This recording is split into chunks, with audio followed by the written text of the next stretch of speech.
ଜୟ ଜଗନ୍ନାଥ।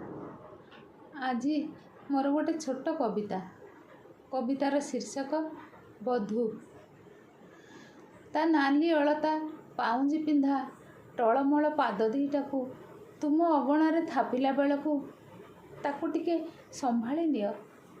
ତା ଅତି ଆପଣାରମାନଙ୍କୁ ଛାଡ଼ି ଶୂନ୍ୟ ହେଇଯାଇଥିବା ତା ହୃଦୟକୁ ତୁମ ମମତାରେ ପୂର୍ଣ୍ଣ କରିଦିଅ।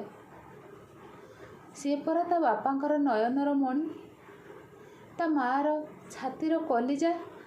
ତାକୁ ତୁମ ହୃଦୟରେ ସାଇତିକି ରଖ। ତାକୁ କୋଳେଇ ନିଅ, ଆଦରି ନିଅ। ତା ଲଜ୍ଜାନତ ଭୀରୁ ଆଖିପତା ତଳେ ଅସୁମାରୀ ସ୍ୱପ୍ନ, ସେ ସ୍ୱପ୍ନକୁ ଭାଙ୍ଗି ଦିଅନି। ତାକୁ ଟିକେ ସମ୍ମାନ ଦିଅ, ତାକୁ ଟିକେ ଆଦର ଦିଅ।